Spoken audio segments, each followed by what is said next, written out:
السلام عليكم، مساء الخير عليكم كاملين، ونتمنى إن شاء الله نلقاكم بخير وعلى خير وفي أحسن الأحوال.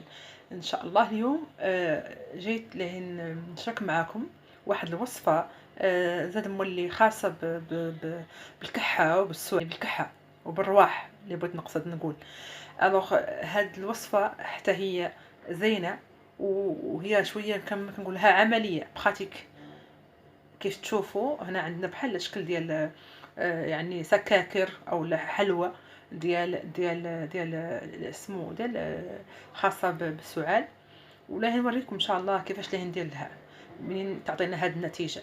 هذه الحلوى او لا سكاكر كيف بغيتو تسموها، ان شاء الله هي زينه بزاف في الكحه.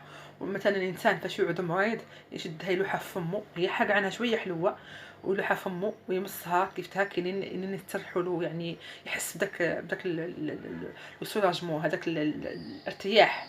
او لا انسان في الصبح مثلا ولا في الليل يدير كاس من الحليب سخون، يلوح فيه هذيك الحبه ويحركها لين تذوب كيف هكا ويشربها، خاصه في الليل مزيان لانه فيها سكنجبير، وحسن يستحسن نشرب لها في الليل.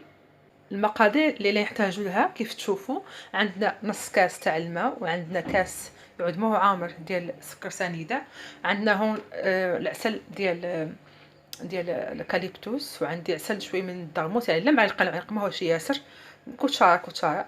وعندي هون معلقه صغيره من سكنجبير، وتاليها من بعد تكون عندنا 7 حبات من القرنفل. وهنا لا نحتاجو السكر كلاصي. كيف تشوفوا انا راني درت له بحال الطريقه، من بعد نقول لكم علاش بغيتها كيف هكا.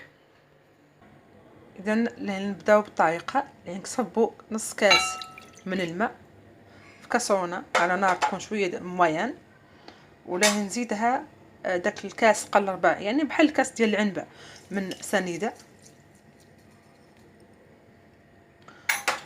ونزيد معلقه من سكنجبير،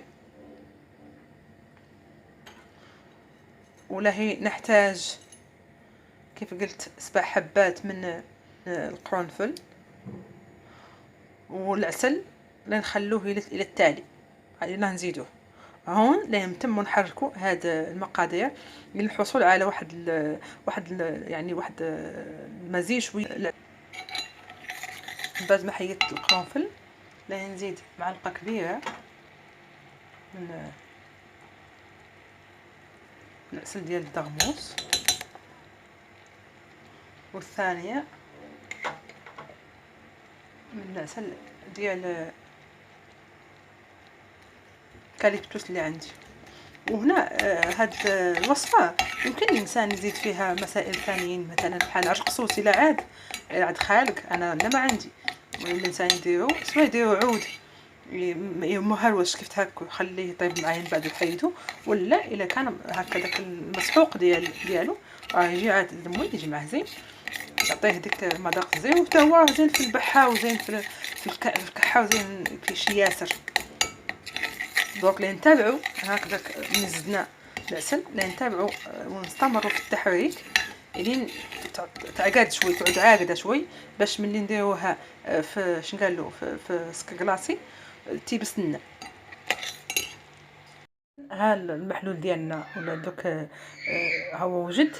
غادي نشد انا هنا عندي هذه ديال القهوه، يمكنك تاخذوا اي حاجه بحالها، ولا هي نديرو بها بحال هكا، شفتوا باش تعطينا شكل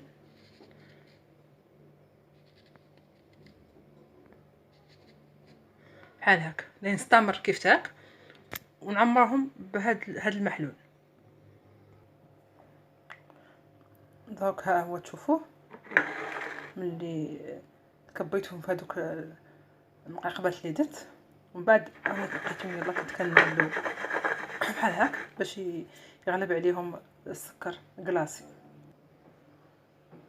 وفي الاخير كيف تشوفوا معايا ها هو الشكل النهائي ديالهم، كيجيو شكيلاتهم شويه رائعين. ها داك تقريبا نفس الشكل، ها هما هي نفس الشكل، كيجيو زوينين هكا قاسي. اللي منكم جربها يرد عليا وقول لي ان شاء الله كيفاش زعما جاتو، ونتمنى ان شاء الله نلقاكم بخير وعلى خير، والى فيديو اخر ان شاء الله.